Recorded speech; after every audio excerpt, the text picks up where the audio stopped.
this is, this is so transparent. I think it's because, yeah. Hey y'all, welcome back to my channel, aka the best place on earth. Today I wanted to switch things up, have a little fun, and do a chit chat get ready with me. I don't really know what I'm getting ready for, but probably to just walk up the block and back. But you know what? Let's do it in style. For the chit chat portion, I am actually gonna answer some of y'all's anonymous submissions I asked on Instagram to submit either a question that you have for me that you want me to answer, or an unpopular opinion that you want me to react to. And so I'm really excited to get into these. Didn't really look too in depth at y'all's submissions, so we're just gonna have some fun and see what comes out. Okay, let's get into it. So I'm gonna start by spraying my beauty blender. I'm using this e.l.f. makeup mist and set. Incredible, been using it for years. And then my beauty blender that clearly needs to be washed, but am I going to right now? No. I'm going in foundation first with this Wet n Wild matte photo focus foundation. I have it in soft beige. I've also been using this one for years. I think it's great coverage. It doesn't feel like it does anything crazy to my skin, and it's almost perfectly my skin tone, which I think is really good. Let's get into these submissions, shall we? So the first one I have here, not really a question and not even really an unpopular opinion, more like a command, if you will. You should post more selfies. I can't really promise that I'm gonna do what you say, but if you really wanna see more of my face, watch all of my YouTube videos. Oh my gosh, can we just talk about this satin bonnet? I'm probably really late to this game, but this bonnet is changing lives. The times that I straighten my hair and I don't feel like I want to have to touch it up every single day because it's probably not even good for my hair. Y'all. Making my way downtown, walking fast, faces fast and I'm homebound. Now let's cover up these. Okay, this is probably not what most makeup gurus will do, but I'm not most makeup gurus. I don't actually have a separate concealer for my under eyes. I just use my foundation. Listen, I didn't come in here and say that I was a makeup artist. So if you're expecting one, you're sadly mistaken. Okay, base is done. Let's clean up the lips a little bit so that I'm not looking like a blank sheet of paper. Next, I'm gonna go in with brows. I already have like a good amount of hair on my brows, but I like to just fill it in a little bit, make it look a little cleaner. So I go in with this e.l.f. Wow Brow in brunette. This is good. I'm gonna be honest, I don't think I got my shade.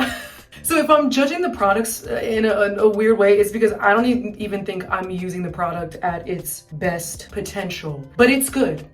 It does the job, it fills in the brows, so we use it anyway. This next submission said, ooh, we're getting a little deep here. Your biggest insecurity. Ooh, I like this question. So I'm gonna be honest, I think as I get older, and I'm not an elder by any means, but as I'm getting older, I'm realizing that my insecurities are changing, and I'll explain. When I was a teenager, I felt like my insecurities were mainly about my physical appearance. So it's like my body fat and like the double chin. Like I carry a lot of weight in my body, like my chest, my waist, and then I have thin arms, thin legs. So it's definitely not what's culturally praised right now, which is, I mean, at the time growing up, it was thin. Now it's starting to change again. Thin is kind of coming back in a weird way. But for the past several years, it's been the big chest, big bottom, and then really tiny waist. And I've never naturally had either body type. So my insecurities, I think as a teenager, were mainly just about physical appearance. I feel like as I'm getting older, my insecurities now are like existential crises. Not existential crises, but like, am I doing enough in life? Are my giftings enough? I don't know, it's more like the deep inner stuff of like, am I doing enough? Am I enough for this relationship, for this friendship, for this platform? When I die, is my legacy going to be enough? I feel like it's those kinds of things now. Or this is a big one, talking about insecurity. And before I get into it, I'm gonna go now. I feel like my brows are pretty good. So I'm gonna go now in with some blush. I use cream blush. I have naturally dry skin. So when I first got into makeup, it used to be crazy powders. That don't work on this cracked desert. So I use cream products for the most part. This Glossier, can I just take a moment actually in this video? Glossier, please sponsor me. The way that I have been using this since fall of 2019, I got a new one the last couple of months. But this, when I first bought it, lasted me like 2.5 years. It's so good. I feel like the quality of it, the color of it, the feel of it on my skin, it's 10 out of 10. It's actually more than that. It's 100 out of 10. I absolutely would recommend. But I have it in the color Puff. It's their cloud paint. Genius. Like, please go get you one. Anyway, going back into the biggest insecurity, I feel like if I could give a specific one of my biggest insecurities the last couple of years has been, am I a good enough Christian? Listen, it's honest. This is transparency hour. I definitely feel like I'm not doing enough. And I think it's because this is so transparent. I think it's because a lot of people in church, a lot of us can fall prey to being very judgmental to other people in Christianity. And so in that, I feel like I've witnessed, especially people on platforms. For example, I'm a worship leader. I'm on a platform. Now I feel like one of my main platforms is social media. I feel like this channel, like it almost feels like a ministry to me in itself. Like I really feel called to this channel, and that's a platform in itself. And I've also obviously professed my faith in Jesus on these platforms. And so I think even witnessing how like other believers go hard. Like you mess up one time, you say one wrong thing, and it's like, it feels like you're being banished to hell. Like, listen, and this is a growing moment for me. This is a story that's being written in real time. And that story is growing out of fear of man's rejection and fear of man's perception of me and man's opinion of me. So I feel like this is in real time, I'm growing out of this. But I think witnessing that on a platform level of how much people have to input. And there are some things where it's like, okay, you're saying something a little wild, something that's probably like not really biblical, not really, and you're calling yourself maybe a preacher, or you're doing this, and that. But even in that, I feel like it can be done in kindness and in love, where I do notice a lot that church culture tends to just immediately pin that person to false teacher, false preacher, or you are leading people to hell. I see that more than maybe a grace to say like, hey, you are evangelizing to people, you are telling people about Jesus, like this is amazing. Just please be mindful that, hey, this actually means this, and hey, this is actually what the scripture interpreted as, and you know what I mean? So I feel like the insecurities that I have in that are probably justified in a way, because I think it's a lot of what I see in church culture. And mind you, this is not me trying to bash on the Christian church. I have no purpose in doing that. It's not really a goal of mine, because I am part of the Christian church and I love people. So it's nothing like that. It's more of an observation and more of me trying to understand why I have this kind of insecurity. Why do I feel like if I say one wrong thing, I'm gonna be painted as a bad Christian, a false teacher, as someone who is just trying to send everybody else to hell. And then that in turn, I feel like it starts to impact how I feel the Lord views me and how I end up viewing my relationship with him. So that was a long-winded way of answering your question. I think that's probably one of my biggest insecurities within the last couple of years. And I'm currently working on it in real time. Okay, I am now gonna go into highlighter, another cream product. This has also carried me on its back for years. This is ColourPop's Super Shock highlighter, I think it's called, in the shade Lunch Money. I mean, when I tell you, it just feels like if heaven were a highlighter. Woo-hoo-hoo! Oh, she shines like the light from the sun. Okay, let me get into another question. I like these. This is so much fun. I'm screaming. Why is that?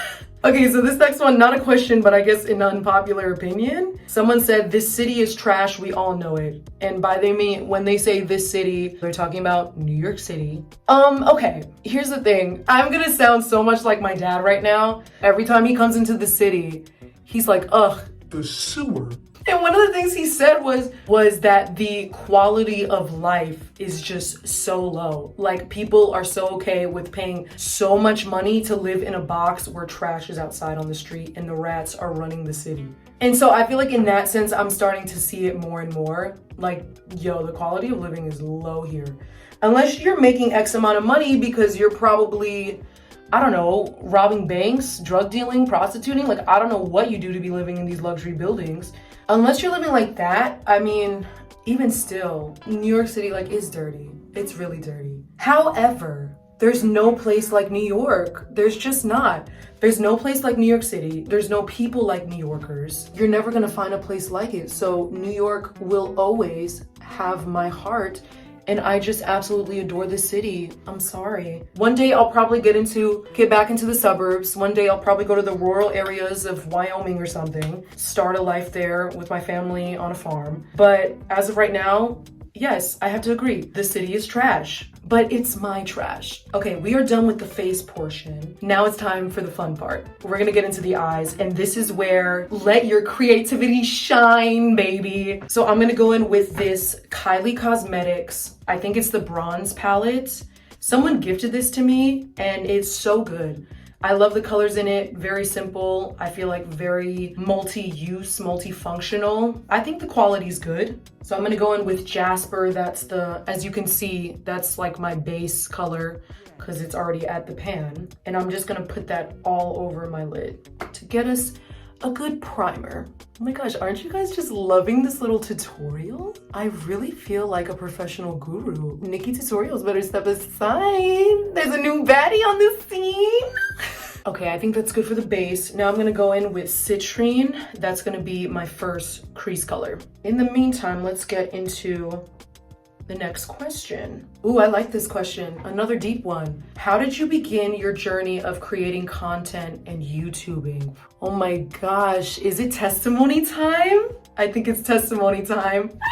Y'all, I can't believe I'm sharing this on the internet. But 2023 is the year of vulnerability, right? So to answer the question, I got into content creating and YouTube specifically because at the time, it was about a month prior, I had lost my apartment. And in that, I ended up having to stay with a family member. Like, it was me and my sister sharing a room, just living out of our suitcases for several months on air mattresses. And it just, rightly so, was a very difficult time. I mean, I could, and one day I will on this channel, share a more in-depth version of this testimony, because it's just so much, but also it is still being written in real time. But at the time, it just really threw me for a loop.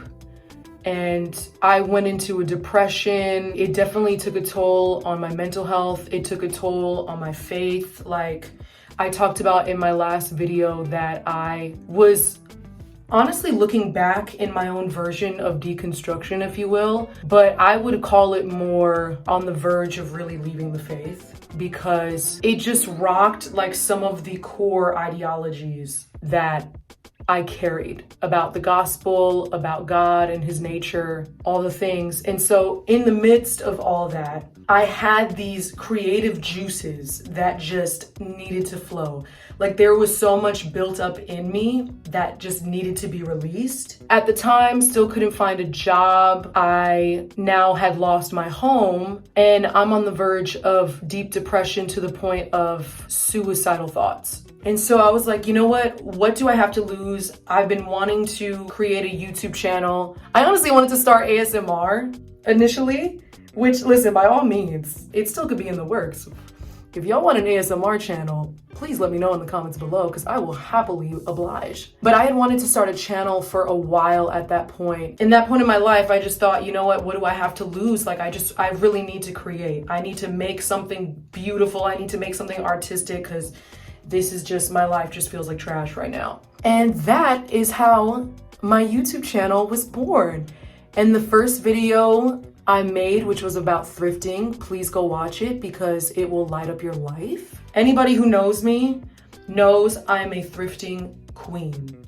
Listen, I didn't give myself this title, I just carry it. And I would constantly have people who would mention to me, oh my gosh, like I need to go thrifting with you because you find all these incredible pieces and it's just like, it's always so overwhelming for me. Don't really know how to start. I don't really know where to go, where to look.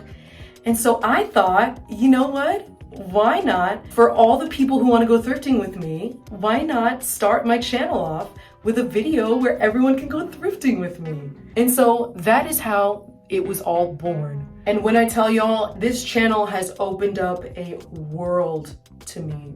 A whole new world, a dazzling place.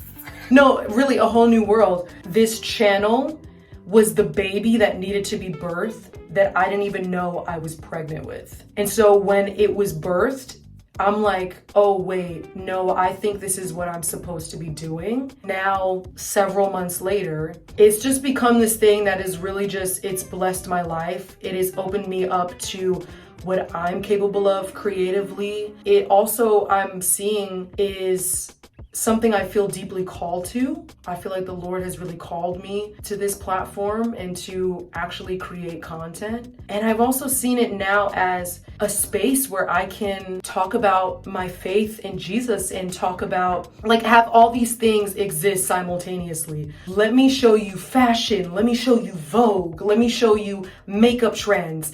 Let me show you short films and, you know, all these different things. And on top of that, let me show you my faith in Jesus. And so I feel like it's kind of cool that I get to show all of these things simultaneously in me, loving Jesus, talking about him on this channel, and all the things that come with following Jesus. And simultaneously showing like, hey, you can be a believer and you can be fashionable. And also showing like, I can be funny, I can show personality, like it doesn't have to be this rigid thing or look like one specific thing. In conclusion, for this portion, content creation is just changing my life. I love it so much. It's like my little baby. Okay, the next I'm gonna go in with Tiger Eye. It's gonna be my next crease color and also my lid color. Okay, next submission. Oh my gosh. Okay, so not a question, but an unpopular opinion. This person said, I don't think Taylor Swift is all that. Dang, why y'all gotta come for Taylor like that? She ain't do nothing to you. Short answer, I agree. Long answer, anything that I'm about to say right now is nothing against Taylor Swift as a person, nothing against her character. This is more preference on my part. I think Taylor Swift in her country era was golden. She was on repeat. Like, let's not even front. Taylor brought the hits. Taylor opened me up to a genre that I don't even like that. I don't even listen to country. Unless you're Chris Stapleton or something, where you're more like soulful country, kind of on the folksy side. Okay, I can rock with that. But Tractor Trailer, I can't really rock with. I have to be honest, it's just my preference. Maybe I'll change. So I feel like she brought the hits. She definitely lost me at a certain point. I think also vocally, I mean, her voice I think works for like the country stuff that she does. And then also I think in the last couple of years she's gone into more folk.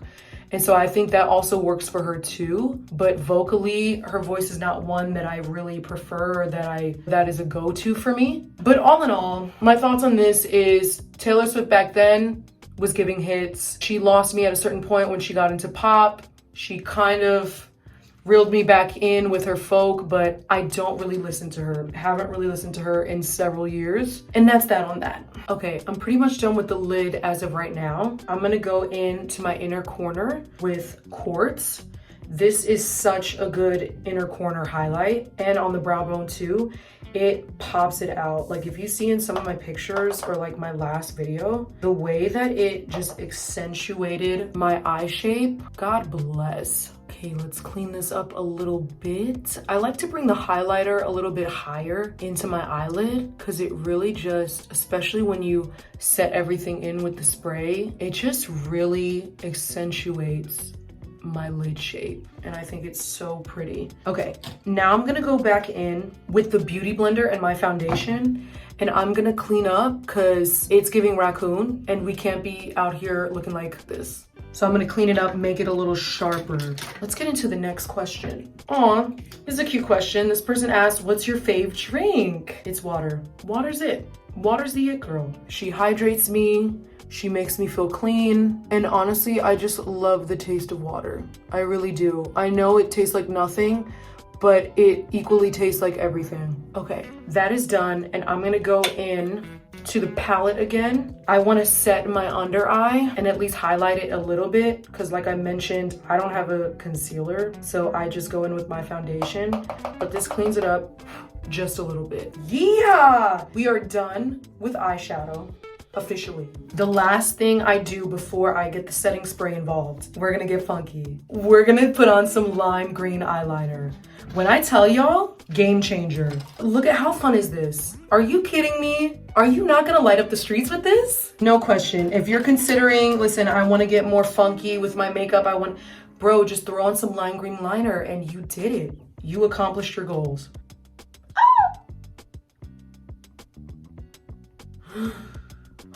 Oh, I just realized I didn't even shout out with this. This is Daryl. Never heard of this brand. This was gifted to me, but they have so many colors and I just have so much fun with them.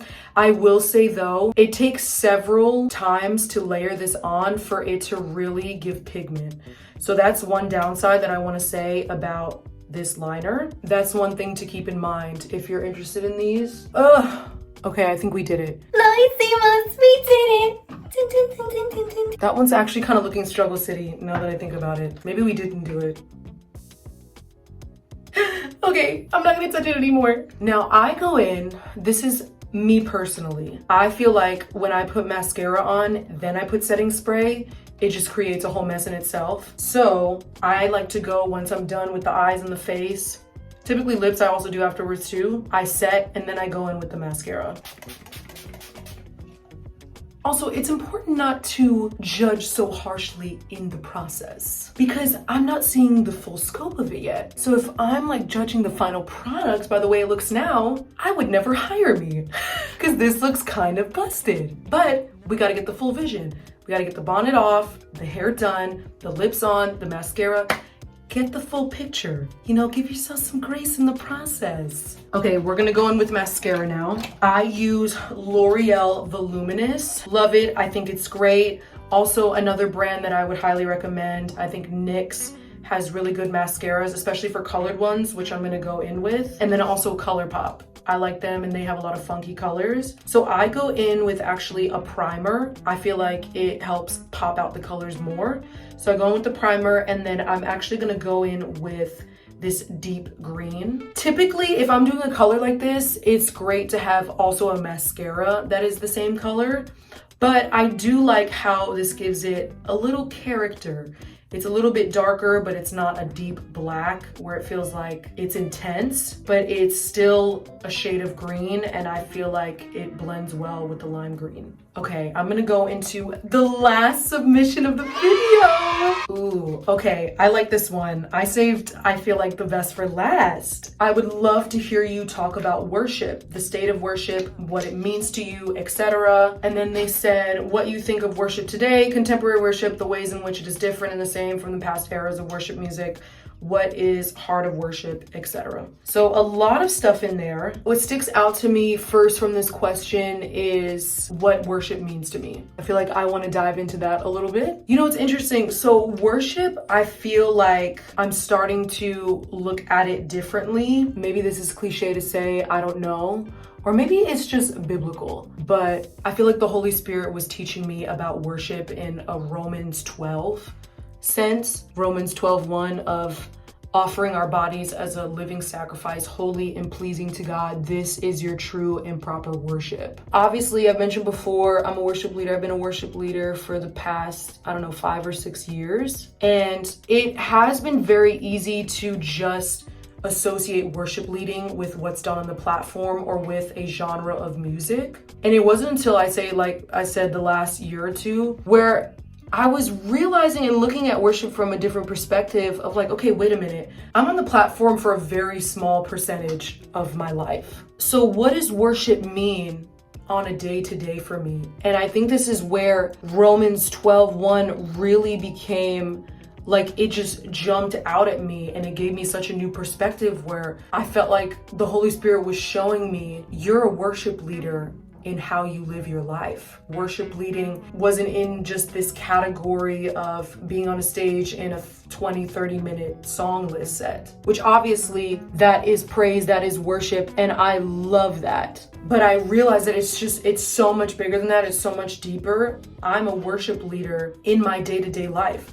Like, I can actually lead people in worship by just how I'm living. It changed my whole perspective. This sounds interesting. It actually gave me more purpose, if that makes sense.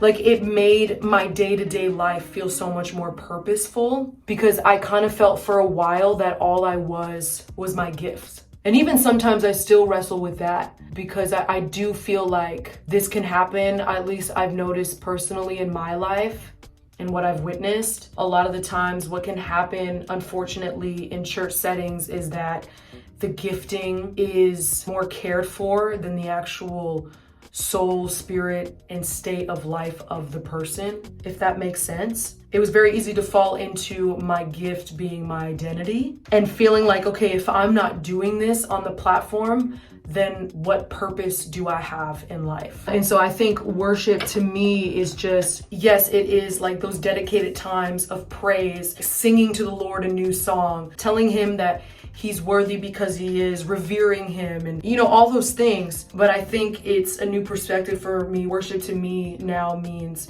offering my body as a living sacrifice every single day, living for Jesus every single day, what that looks like, having relationship with him every day, trying to at least exemplify the love of Jesus through how I treat other people, through how I carry myself. Worship to me, it falls under that now. Now, as far as this other part of the question, now if we're talking about contemporary Christian music, the genre, that could be a whole video in itself. And personally, I don't even know if I feel qualified to even tackle that type of topic, since I feel like there's just so much more that for me to be exposed to in that industry that I just don't know. But I can speak from just what I feel like I've witnessed and maybe my own personal preferences. I think the first thing that comes to mind when I read this question was Jeremy Riddle. He's a worship leader. I love him. He taught this message, I think it was called The Heart of Worship.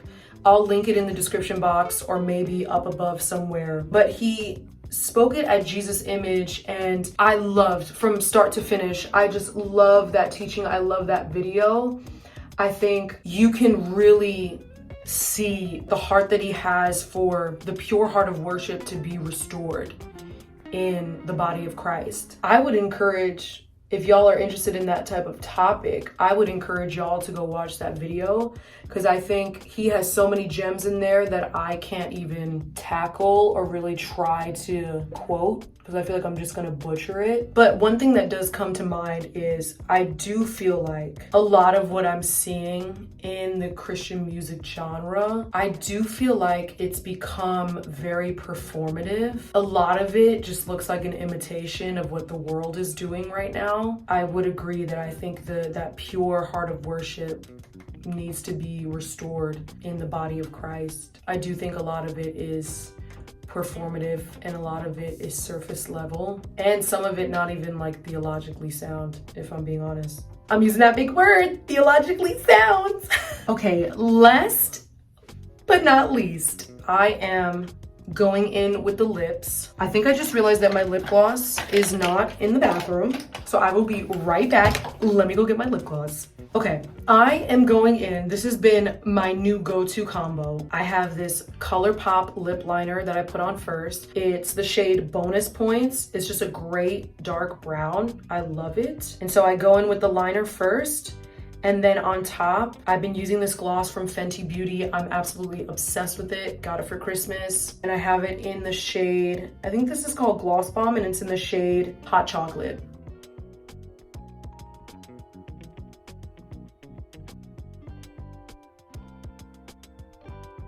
Oh, yes, ma'am. Yes, ma'am. I realize how crazy I look with this bonnet on. Like, with I think we're done with that, which means that we're done with makeup. Hold the phone. I like to go in with a paper towel on my lips and just, now that makeup is all done, let's reveal. Yikes. Okay, so I'm actually gonna touch up off camera and then get my outfit on so we could just cut to the full look. See you guys in a second.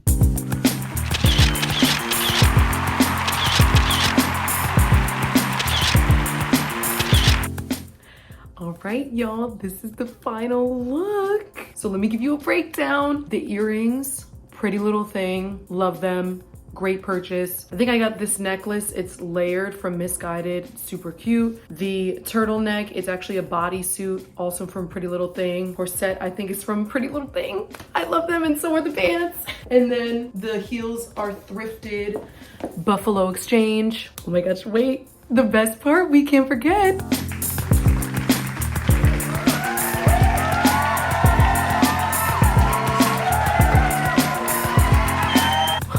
Oh, big pimpin'. All right, y'all, I'm actually gonna end it off here. I enjoyed myself so much. I love getting to do these kind of videos. I think they're so fun. They're so fun for me to film. I love fashion, I love makeup, so this is my jam. I hope you guys enjoyed yourselves. I hope you were entertained. I hope you got to smile and laugh in the midst of maybe a chaotic day. I don't know. Or maybe it was a good day and you got to smile and laugh some more. I'm actually gonna go chill and eat some dinner in the corner of the living room. I told y'all I did. Get ready for what? Get ready to sit here in the corner and have some dinner. But we had some fun doing it. We're looking good doing it. And that's all that matters. I hope y'all like the fits. Let me know if you want to see more videos like this. Love you guys and I love us. See you in the next video.